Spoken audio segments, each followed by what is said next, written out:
António, vamos experimentar esse microfone? Ok. Diz aí qualquer coisa. Ok, muito bom dia, António. Vamos falar dos Irmãos de Armas, a história de um livro que o... Podes manter aí um palmo de distância? Aqui assim? Sim. Ok. Pronto. Acho que está bom, vamos a isso.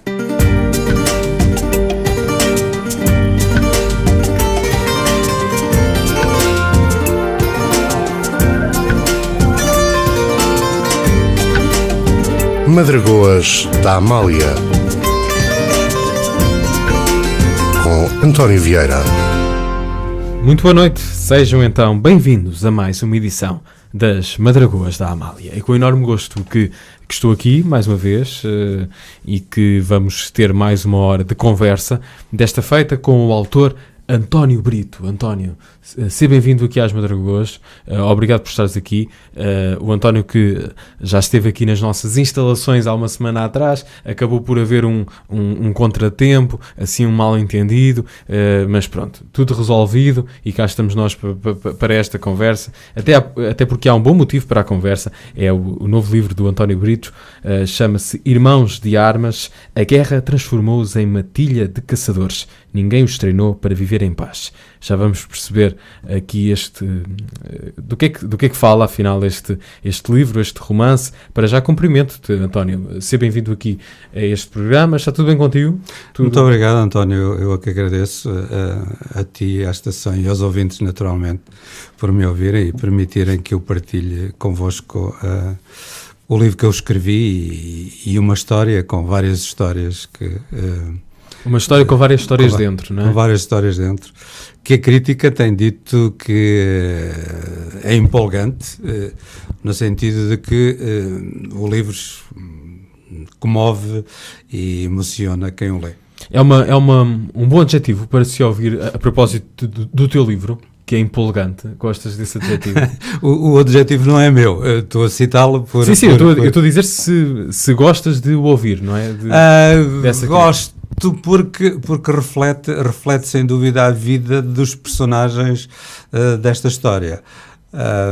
É um livro de ficção, é um romance, naturalmente, mas por trás desses 6 personagens estão 6 seres de carne e osso, 6 rapazes que eu conheci, com alguns com quem partilhei muito de perto, e naturalmente aquilo que eles realizaram, a vida que tiveram desde crianças, foi de facto uma vida empolgante, no sentido de que eles eram os autênticos sobreviventes.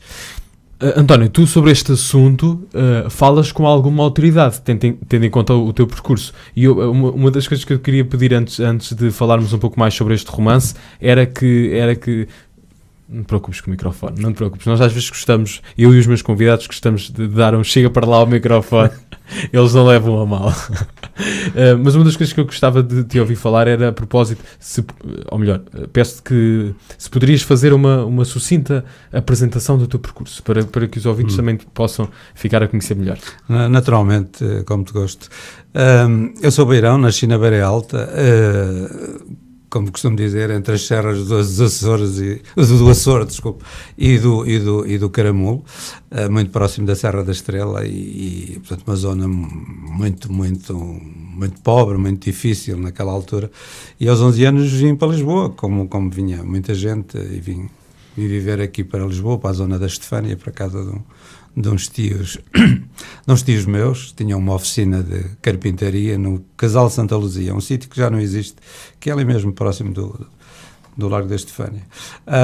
Aos 18 anos, enfim, a vida era muito difícil na oficina, chegava às vezes a ser violento o trabalho, e, de modo que quando eu estava à espera dos 18 anos, assim, tipo carta de alforria para me libertar da oficina, e naquela altura a minha paixão pelos aviões levou-me para os paraquedistas e eu alistei-me voluntário nos paraquedistas e como decorria a guerra em África, um ano depois de ter feito a formação toda ligada aos paraquedistas, fui parar a Moçambique, a Nacala mais concretamente, onde estive quase 3 anos, não chegou a 3 anos, mas estive quase 3 anos, em que participei em algumas das mais importantes operações militares dessa altura.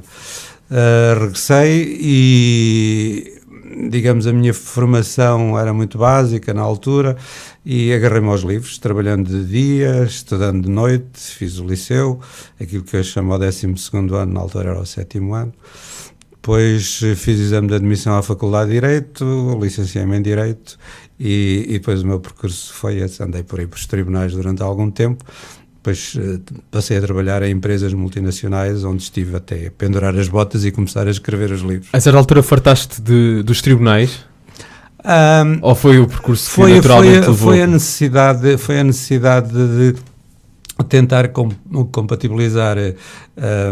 Eu não podia, estando a trabalhar numa empresa com grande exigência, multinacionais, era muito difícil estar com a atividade ligada, digamos, aos tribunais e às ações que era necessária. Essa disponibilidade de tempo era incompatível. Eu tive que optar e optei por permanecer na empresa, embora o trabalho da empresa fosse de alguma forma também relacionado com a minha formação, tinha a ver com os contratos, com as situações litigiosas, com os contenciosos, mas também estive ligado ao marketing e à parte comercial também, durante esses anos todos.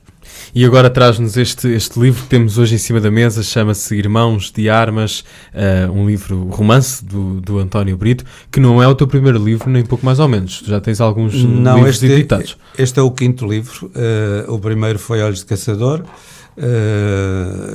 que teve uma crítica muito, muito positiva, ainda hoje. Depois foi o segundo livro, O Céu Não Pode Esperar, um livro um pouco diferente, aliás, a temática é bastante diferente. Depois iniciámos uma série de livros que o título se chama genericamente Sagal. É o título da série de livros, que é um projeto com a Porto Editora, que permite com regularidade, cerca de uma vez por ano, produzir um livro mais ligeiro, enfim, talvez mais entretenimento, em que o herói é sempre o mesmo, o que vai variando são as histórias e os vilões, e agora este é o 5º livro, Irmãos de Armas, é um livro que levou cerca de 3 anos a escrever. É o primeiro livro sobre esta temática ou não? Sobre a temática africana do conflito ultramarino, não. O primeiro foi Os Olhos de Caçador. Este é um género diferente, embora vá ter a temática ultramarina. Digamos, um terço do livro tem a ver com as histórias de guerra e o envolvimento das personagens na guerra. Os outros 2 terços, não. Digamos que podíamos dividir este livro em 3 partes. Há uma parte que conta a história desses 6 rapazes, desde crianças, jovens, até irem para o serviço militar. Depois eles encontram-se em Moçambique, no Dondo, são integrados numa equipa para fazer missões muito particulares contra o inimigo, dentro das fronteiras, fora das fronteiras, e depois narra o regresso deles, e o regresso deles, eles são desmobilizados, isto, portanto, ainda antes de 25 de Abril, em 73, por aí assim, e eles prometem encontrar-se, como se fazia na altura, estão ali na estação de Santa Apolónia, é inverno, está a chover, e combina, daqui a 2 anos a gente encontra-se em tal sítio para vermos como é que é. Aquela típica promessa de Irmãos de Armas. Exatamente. Que é que tem cabelos brancos, que é que se alguém casou e tal.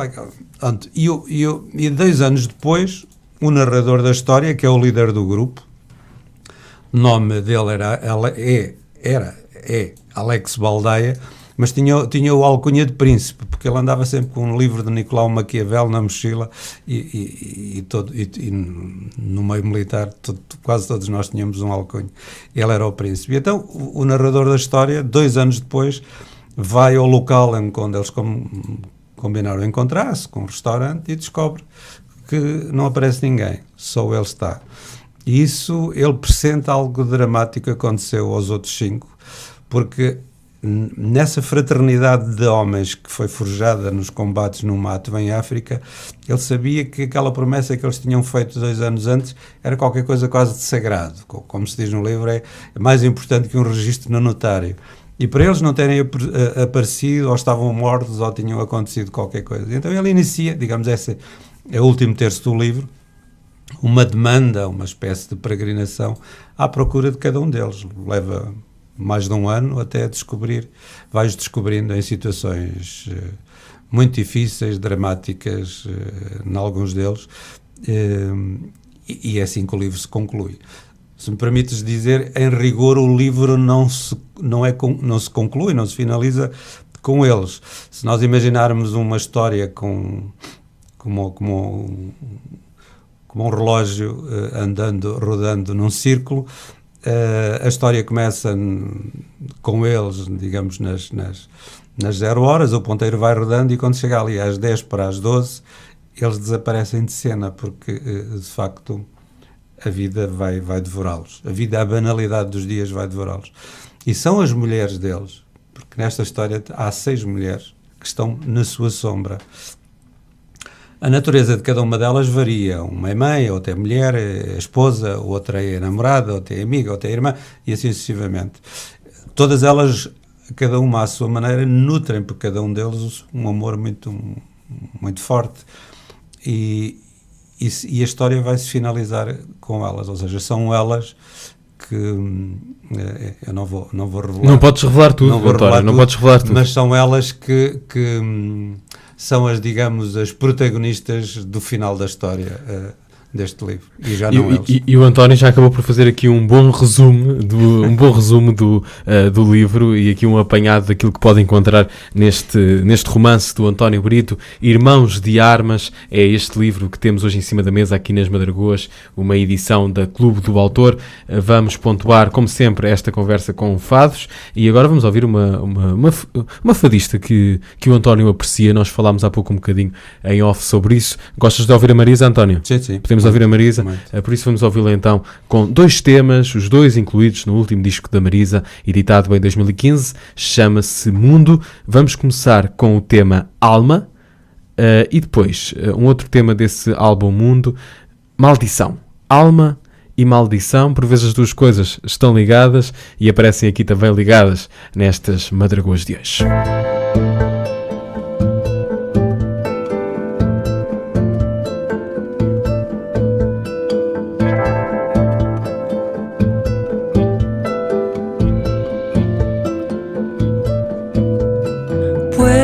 Decir que está vacía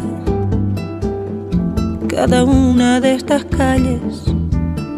Puedo decir que veo gente y sin embargo no veo a nadie. Puedo decir que solo los coches me duermen. Puedo demostrar que no respiro el aire que todos respiran. Puedo decir que soy el último testigo de un jardín perdido que nadie habita. Y ahora que mi tiempo ya se acaba, no puedo explicar por qué te has ido. No puedo decir tu nombre sin escalofríos. Alma, me dueles en el alma. Te busco como un loco cada noche en mi ventana. No puedo dormir sin el latido de tu voz. Me miro en tu mirada y no veo nada. Alma, me dueles en el alma. Te busco como un loco cada noche en mi ventana. No puedo dormir sin el latido de tu voz. Me miro en tu mirada y no veo nada. No veo nada. Puedo subirme a los tejados donde solo vive el viento. Puedo describirte en el colmado de mi mente donde fado cantan los viejos. Y ahora que mi tiempo ya se acaba, no puedo explicar por qué te has ido. No puedo decir tu nombre sin escalofríos. Alma, me dueles en el alma. Te busco como un loco cada noche en mi ventana. No puedo dormir sin el latido de tu voz. Me miro en tu mirada y no veo nada. Alma, me dueles en el alma. Te busco como un loco cada noche en mi ventana. No puedo dormir sin el latido de tu voz. Me miro en tu mirada y no veo nada. Alma, me dueles en el alma.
destino ou maldição.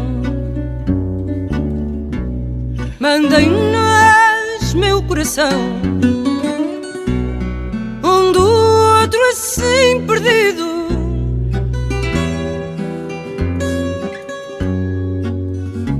Somos dois gritos calados, dois fados desencontrados, dois amantes desunidos.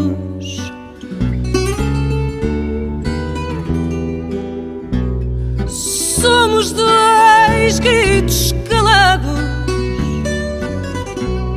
dois fados desencontrados, dois amantes desunidos. Por ti sofro e vou morrendo, não te encontro nem te entendo. Me odeio sem razão,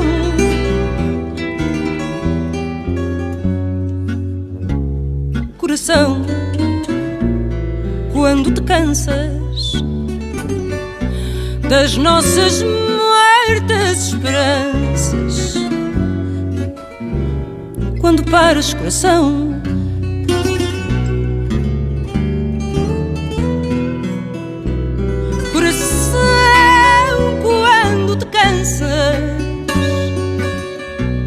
das nossas muertas esperanças, quando paras, coração.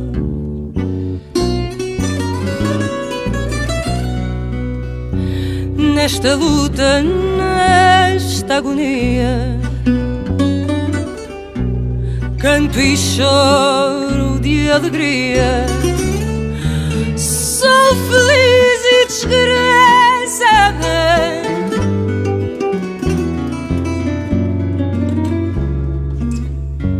que sina tu, meu peito, que nunca estás satisfeito, que dás tudo e não tens nada.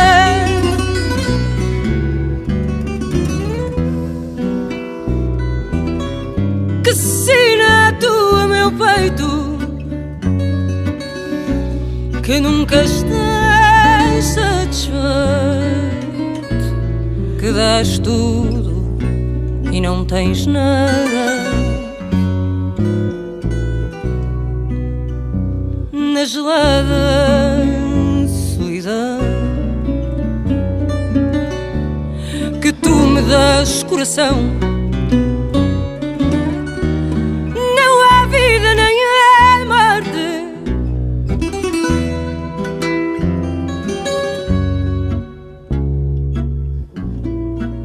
é lucidez de satino,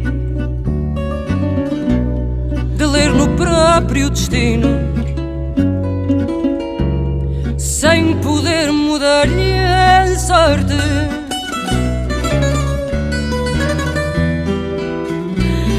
É lucidez de satino, de ler no próprio destino, sem poder mudar-lhe a sorte. Maldição, Marisa, um dos temas incluídos então nesse disco Mundo, editado em 2015. Hoje converso com António Brito, ele traz-nos este livro, chama-se Irmãos de Armas, é um romance. E a pergunta que tenho para te fazer, António, depois daquele resumo que fizeste do livro, depois de todos ficarmos mais ou menos a perceber do que é que fala o livro, a pergunta que tenho para te fazer é se quais destas personagens são personagens reais? Se elas existem ou não na vida real, se foram pessoas que tu conheceste, se são inspiradas em pessoas que conheceste, explica-nos isso. São pessoas por trás dessas personagens, desses 6 personagens, digamos que são 5 mais um. O mais um é o piloto de helicóptero, que é um personagem que entra aí na história, porque os outros 5 atuavam no terreno. O piloto do helicóptero, como se pode ver na contracapa, é o helicóptero tem pintado o número 2. Esse helicóptero está presente ao longo da história, porque de facto esse helicóptero existiu. Eu voei nesse helicóptero.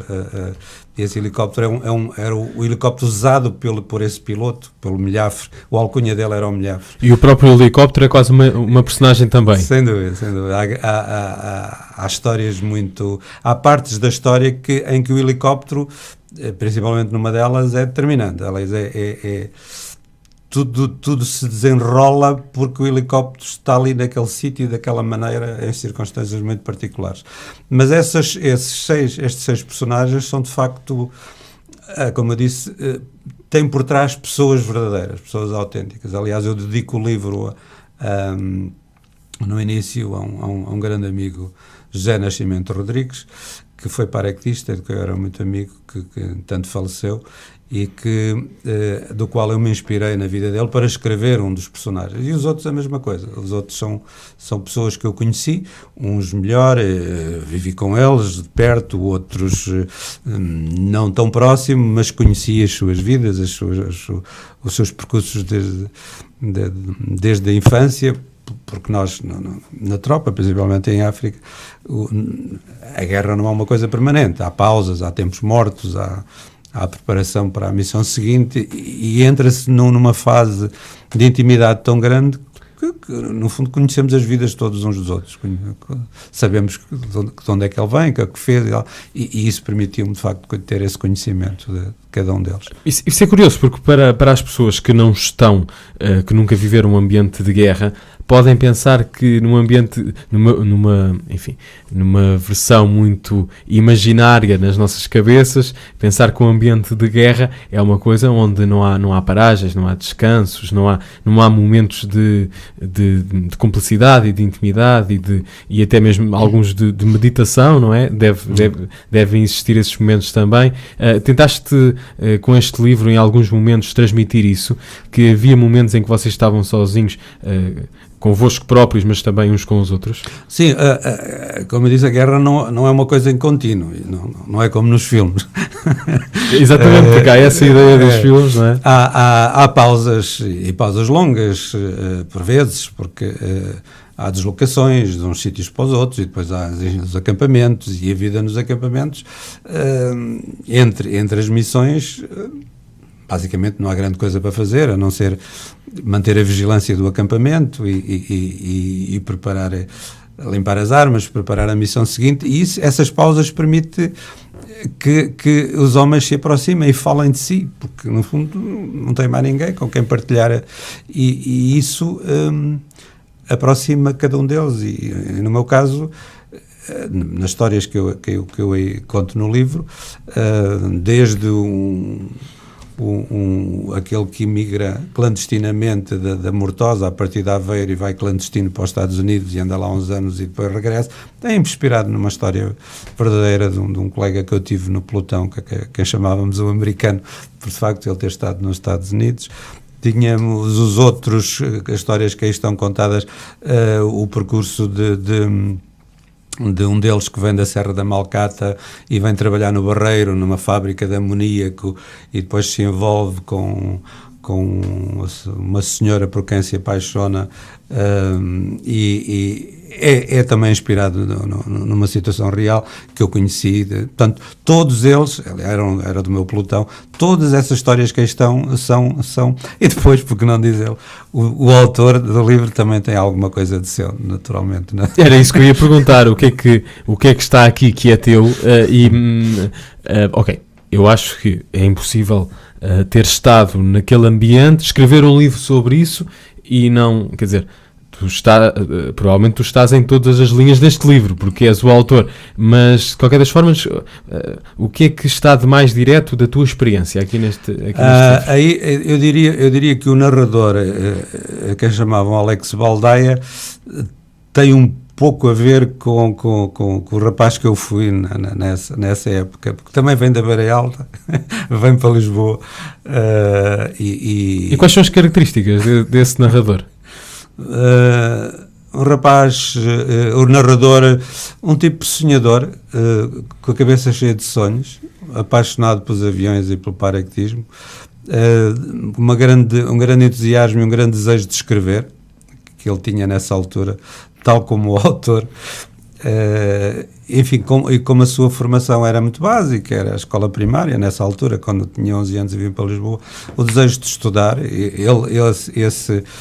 o personagem trabalha numa padaria que havia ali na calçada do Sacramento, que descobri o outro dia, que há cerca de um ano que deixou de existir, mas houve ali durante mais de 30 anos, e pegava nos livros e ia estudar no Liceu Passos Manuel, se a memória não me falha, no fundo da calçada de Compro. Digamos, o autor não estudou assim, não andou, por acaso até fez um exame nesse local também, mas acima de tudo, esse desejo, em termos de comparação, o desejo de poder expressar e escrever, que era o grande sonho do Alex Baldeia, e naturalmente o António Brito também, que escreve desde criança. E que escreveste lá na guerra também? Escrevi, eu colaborava, como eu gostava muito de livros, eu devorava todo o papel que tinha letras, eu devorava. E a certa altura eu fui para Moçambique com 19 anos, um ano depois eu tinha 20 e era o indivíduo mais velho da companhia, porque todos os outros já tinham vindo embora e os outros que vieram depois eram mais novos. E por essa razão, o comandante de companhia encarregou-me de cuidar do jornal de parede. Nós tínhamos um jornal de parede, que era o Águia Negra, onde se escrevia lá umas coisas e umas piadas barajeiras, uns recortes de jornais, porque não havia grandes condições. Portanto, era eu que organizava isso. Mas, paralelamente, também escrevia umas cronicazinhas, umas croniquetas, digamos assim, para o Jornal de Notícias de Lourenço Marques e para a Tribuna de Lourenço Marques. Havia digamos, eu sempre que tinha oportunidade escrevia umas coisinhas. E agora o rapaz sonhador tem livros, não querendo citar Tony Carreira, mas o rapaz sonhador tem livros editados e este é um deles que está hoje aqui em cima da mesa, chama-se Irmãos de Armas, uma edição, como já disse, da Clube do Autor, e vamos ouvir mais fados. Neste caso, juntamos as vozes de Alfredo Marceneiro com a de Camané e há um bom motivo para isso. Em maio, o Camané vai editar um novo disco e o mote é precisamente esse: Camané canta Alfredo Marceneiro. Por isso vamos ouvir aqui Alfredo Marceneiro primeiro com Senhora do Monte e depois Camané com um belíssimo Escada Sem Corrimão.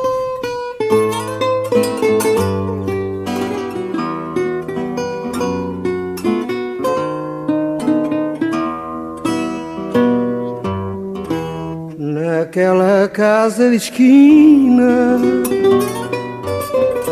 mora a Senhora do Monte e a providência divina mora ali quase de fronte. Por fazer bem à desgraça, deu-lhe a desgraça também, e aquela divina graça que Nossa Senhora tem. Senhora tão bem fazeja, que a própria Virgem Maria, não sei se está na igreja, se naquela moradia, com a mágoa que desconsola, a pobreza se conforta, na certeza de uma esmola, na certeza de uma esmola, quando bate àquela porta. O luar da lua cheia, ao bater-lhe na janela, reforça a luz da candeia no alpendre da capela. Vai lá muita pecadora que de arrependida chora, mas não é Nossa Senhora mas não é Nossa Senhora que naquela casa mora. Senhora tão benfazeja, que a própria Virgem Maria, não sei se está na igreja, se naquela moradia. facebook.com/Madragoas da Amália. Sem acento, tudo pegado.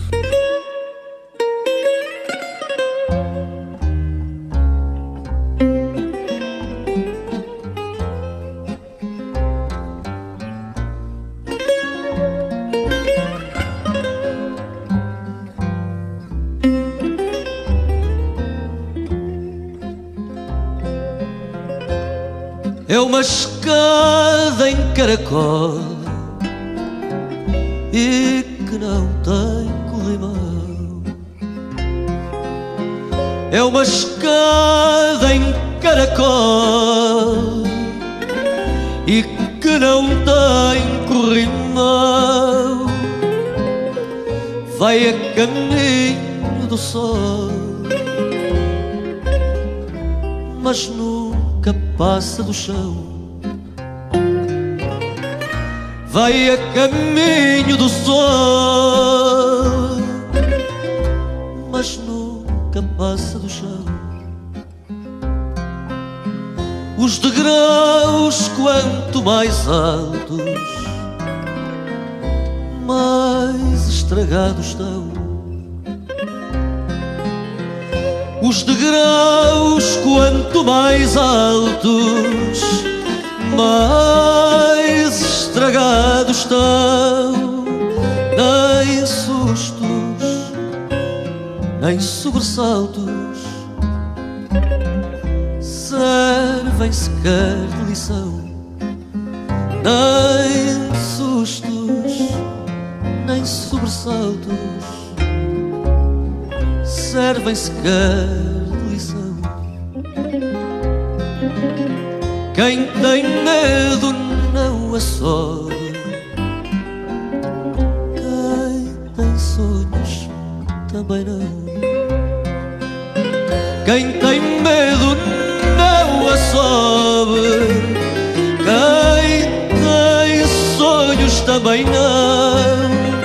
Há quem chegue a deitar fora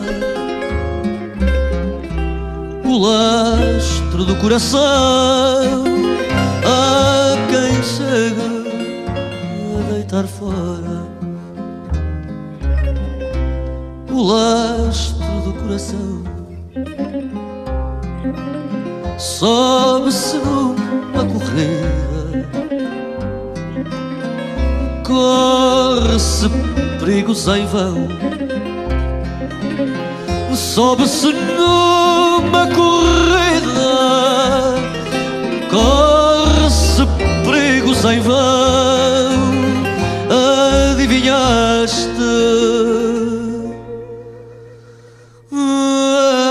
a vida, a escada sem corrimão. Adivinhaste a vida, a escada sem corrimão. António, ouvimos aqui o Camané com escada sem corrimão. Por vezes a guerra também se assemelha a uma escada sem corrimão? Muitas vezes, e às vezes nem a escada, até, na própria escada faltam-lhe degraus. Não tem corrimão e os degraus não estão lá todos, de modo que é um exercício muito, muito irregular caminhar em situações dessas. A guerra é por natureza uma coisa terrível. Eu escrevo, permito-me que me diga, a guerra em si mesma não me interessa para nada. Eu não deixo isso para os historiadores e para os militares. A guerra eu só a uso como pano de fundo, uma espécie de uma tela onde acontecem coisas, onde seres humanos interagem num certo momento das suas vidas, e onde revelam o que têm de melhor e de pior. Digamos, a guerra é o evento mais antigo da humanidade, desde o Caim e do Abel, que provavelmente que os homens se enfrentam e se matam uns aos outros até hoje. E nesse sentido não podemos ignorar esse evento, esse tipo de fenómeno. E eu uso, neste caso, a guerra de Portugal, que está tudo muito recente ainda na nossa história. As pessoas ainda estão vivas, grande parte deles. Estima-se que haverá, talvez, não há números exatos, mas há volta de 600 mil antigos combatentes que passaram por África. Mas, portanto, há muita gente que felizmente ainda anda por cá. E há muitas feridas ainda abertas, não é? Há feridas abertas. Um livro como este pode ajudar de alguma maneira, ainda que de forma sempre limitada, como é lógico. Um livro não pode ir ao fundo da alma de cada um, pode ir ao fundo da alma de alguns, certamente. Mas qual é que é a importância de um livro para tratar um assunto que, se calhar para a minha geração é um assunto longínquo, que se dá na escola e mal, mas para a geração dos nossos pais ou avós é um assunto que ainda mexe muito com a vida das pessoas. Deixa-me começar por essa a geração mais nova estar distante. Eu estive recentemente, há poucas semanas, na Póvoa de Varzim, nas correntes de escritas, onde fui convidado. Participei lá num debate numa mesa e depois pediram-me que fosse a uma escola, neste caso ao Grande Colégio Amorim, cá, uma zona da Póvoa de Varzim, falar dos livros e participei em 2 salas de aula e falei com rapazes do 11º ano, penso eu, e de facto verifiquei que esta, é evidente que falei do livro e falei das histórias à volta do livro, e percebi isso, que para eles isso é uma coisa, está tão distante para eles como para mim está a Primeira Guerra Mundial e o Corpo Expedicionário Português que combateu na Primeira Guerra Mundial. A gente sabe, ouve falar, mas é uma coisa que já está distante. E portanto o que eu procurei mostrar foi de que hoje há muitas escolhas, a geração mais nova tem muitas escolhas, muitas oportunidades. Naquela época, nos anos 60, os rapazes só tinham dois caminhos, ou emigravam antes de chegar aos 19 anos, até à altura, à idade de serviço militar, ou então, quando chegavam ali à idade de serviço militar, eram incorporados e mobilizados para a África. Aquilo não havia, era fatal como o destino, como se pode dizer. Não havia fuga, porque toda a geração, todos os rapazes estavam envolvidos nesse fenómeno. E nesse sentido, eu procurei explicar isso aos alunos da Póvoa de Varzim e explicar-lhes de que eles hoje têm escolhas que podem optar, têm caminhos, têm informação, têm uma vida que, apesar das incertezas dos dias de hoje, é infinitamente melhor do que era nessa época, nos anos 60. Mas voltando o que é que esse livro pode ajudar a compreender esses antigos combatentes, a vida deles, e, enfim, se é que o livro pode sarar alguma coisa, ou porventura abrir feridas, não sei. Mas acima de tudo, eu não é essa a minha intenção, abrir feridas, naturalmente, mas acima de tudo o que eu pretendo mostrar, digamos, no último terço do livro, que é a fase da desmobilização, tem a ver com o abandono com que esses homens foram deixados. Como se diz no livro, eles foram treinados para a guerra, deram-lhe todos os instrumentos, ensinaram-lhe todas as malandrizes para, digamos, bater o inimigo com sucesso, e um dia desmobilizaram-nos e ninguém os treinou, ninguém os preparou para viver em paz. E esse é o ponto essencial deste livro. Há uma espécie de orfandade da guerra. Sem dúvida. O ponto é efetivamente esse, independentemente daquilo que se conta na sua infância, juventude, as operações militares em África, é a fase final, pós-desmobilização, que é de facto chave aqui, que é essa orfandade. Ou seja, essa fraternidade que foi gerada nos combates, nas cumplicidades entre eles, porque eles eram um grupo de 5 que atuavam sozinhos no mato, era uma unidade de reconhecimento que vivia basicamente camuflado nas barbas do inimigo, e apesar disso tudo eles tinham entre si a capacidade, os instrumentos, o treino, o conhecimento que lhes permitiu sobreviver, apesar de quase todos eles terem sido feridos em algum momento. E depois, após a desmobilização, esse cimento que os ligava, como foi cada um para o seu lado, isso perdeu-se. Isoladamente, nenhum deles foi capaz de encontrar, digamos, nas coisas simples, na banalidade dos dias, coisas simples como casar, ter filhos, pagar a renda, e comprar pão no supermercado, ter amigos, ir ao café. Estas rotinas, estas banalidades, estas coisas simples, eles não foram capazes de se auto-organizarem individualmente. E daí eles foram-se perdendo. Isto para dizer que... Até pode haver, e desculpa interromper-te, António, a guerra, e aqui é a prova de que este livro fala, eu acho que é a maior prova, de que fala das emoções e das relações humanas mais do que propriamente da guerra. Pode falar mais de consequências da guerra do que da guerra em si. E a prova disso é que acaba por ser curioso que uma experiência à partida, não é à partida, é mesmo negativa, a experiência da guerra, faça com que algumas dessas personagens possam desenvolver, e corrijo-me se estiver enganado, uma espécie de saudade da guerra. Estou certo ou não? Está certo, mas permite, não é a saudade da guerra em si. Porque é saudade matar e morrer, relações... ficar estropiado, ninguém tem saudade disso. Como é lógico. É dos laços que se criam entre esses homens, esses rapazes novos, que perduram até hoje. Os encontros que se fazem, estamos a começar a primavera, a partir daqui até ao fim do verão, até ao outono, encontros, almoços, viagens, festejos de gente que tem necessidade deste encontro e partilhar essas memórias. Essa saudade é a saudade do grupo. Um pouco à imagem do livro, estes que se encontram hoje, com pouco cabelo, barrigudos e tal, já com dificuldade em andar... não é o caso do António, que está em ótima forma, devo dizer, deixar aqui bem claro. Muito obrigado. É essa saudade, quando eles se encontram hoje, é um pouco como no livro, eles... têm essa memória de quando eram novos e aquilo que eles fizeram enquanto novos e que se perdeu, foram cada um para o seu lado, passaram-se 30, 40 anos, e hoje quando se encontram é como se fizessem um salto no tempo e andassem lá para trás.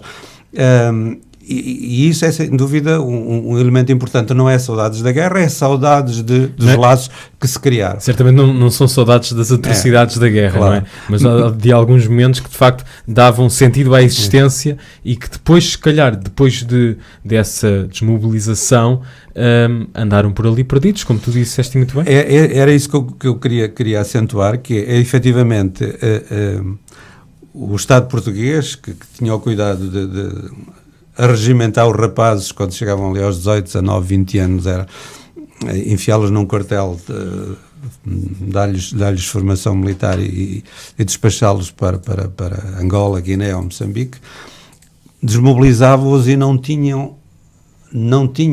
lhes davam nada que lhes permitisse, nenhum tipo de formação que lhes permitisse sobreviver. É evidente que os mais capazes, os mais desenrascados, felizmente a maioria, se fosse e deu volta à vida, mas há sempre uma franja que continua a andar por aí, como eu digo, a bater com a cabeça nas paredes. Eu se me permites, eu colaboro com uma organização que ajuda os sem-abrigo de Lisboa, a Legião da Boa Vontade, do qual eu participo com um grupo. Às certas sextas-feiras metemos umas centenas de litros de sopa quente numas caixas e percorremos eu conduzo a viatura e percorremos as ruas de Lisboa até de madrugada, distribuindo alimento e roupa aos sem-abrigo. A Legião da Boa Vontade, já agora que tem site?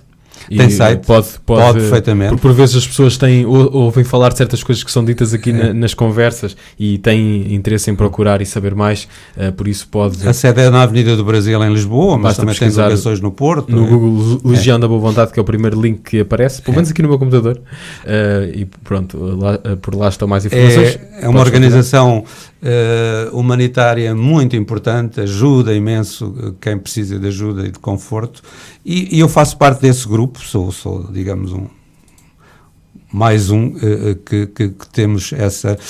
Há diferentes grupos, segundo um calendário, que percorrem Lisboa distribuindo ajuda.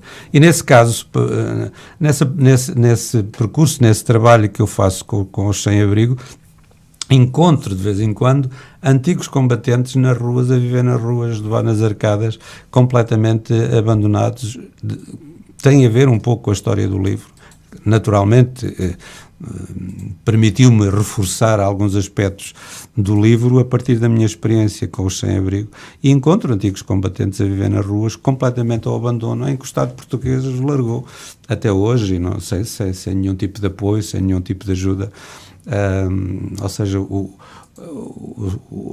Estado português foi muito lesto a mobilizar os rapazes, a metê-los num barco e para a África, e depois largou-os. Foi fim do período da desmobilização, e cada um por si.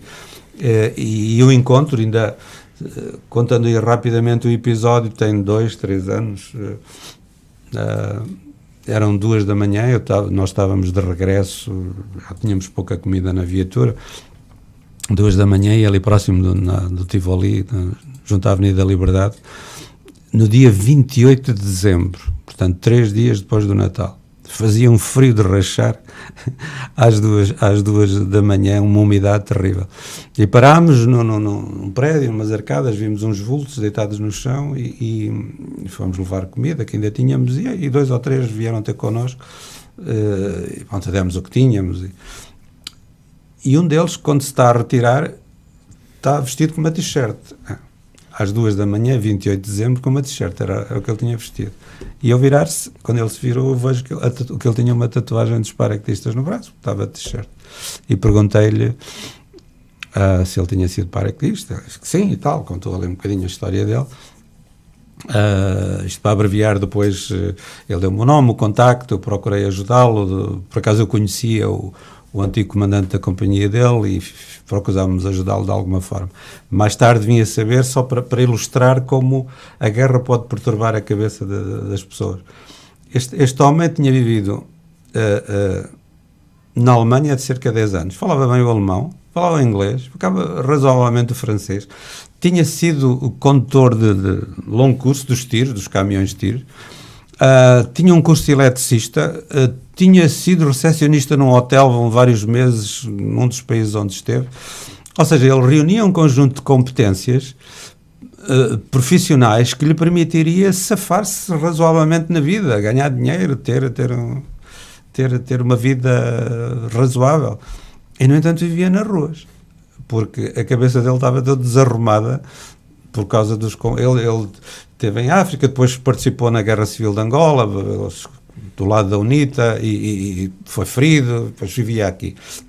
Só para dizer que, como esse, há outros, em que a guerra, foram usados na guerra, fizeram as suas coisas, cumpriram o seu dever, e alguns ainda hoje, 30, 40 anos depois, como este, vivem aí ou abandono sem qualquer tipo de apoio ou ajuda. Estamos a chegar à reta final deste programa. António, vou dar-te mais uns segundos para, se quiseres complementar com alguma coisa, o que é que te apetece dizer, o que é que falta dizer a propósito? Muita coisa, obviamente, mas sobre um livro também não se pode dizer tudo, mas o que é que te apetece dizer nos últimos minutos deste programa? Eu diria, temos falado muito dos personagens masculinos, eu enfatizava aqui as 6 personagens femininas que são determinantes na vida desses rapazes, porque são elas que vão fechar a história, e elas amaram cada um deles à sua maneira, Eles eram desapegados, eles não os ligavam muito. Naquela altura aquilo era tudo adrenalina e a guerra levava-os a uma velocidade que era incompatível com os afetos. No entanto, elas são determinantes na vida deles, são elas que os vão amparar, são elas que os vão ajudar, são elas que os vão confortar quando eles estão na fase difícil da vida. Para alguns é bastante tarde. E isso é uma realidade que tem a ver com as mulheres, porque no fundo a guerra atingiu os homens, mas atingiu também as mulheres que estavam próximas deles. E o livro é um livro, não sou eu que digo, é um livro comovente.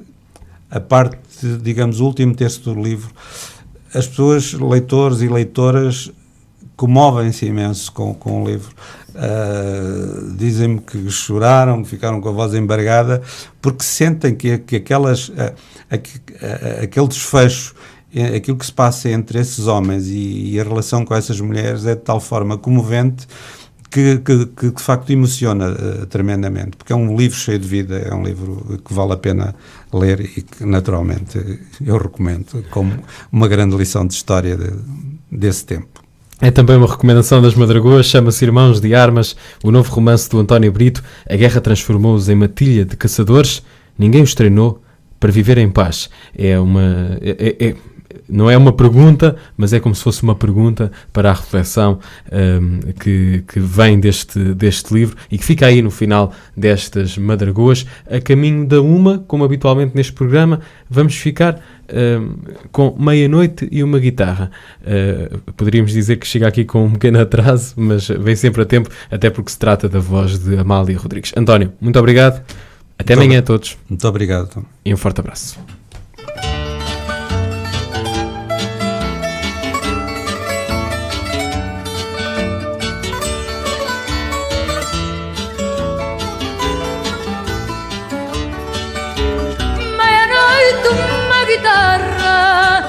Meia vida por viver e a saudade que se agarra ao cantar de uma mulher.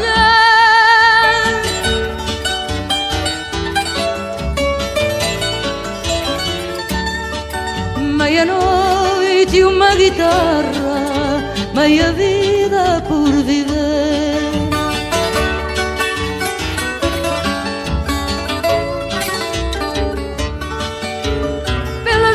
Mais sombrias passa o tempo que passou, serenatas de outros dias que a voz do tempo cantou.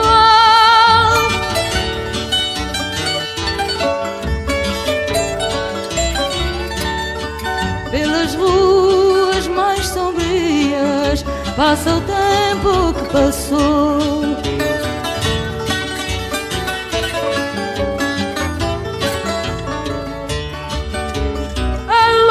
Sem sentido, caminhar por onde vou, viver é estar-se perdido, morrer é estar onde estou.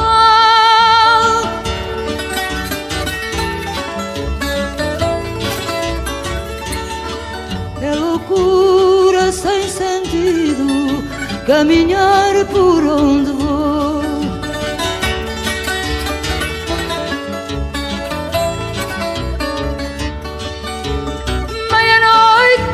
Da vida, meia vida por viver, guitarra triste esquecida que ninguém sabe entender.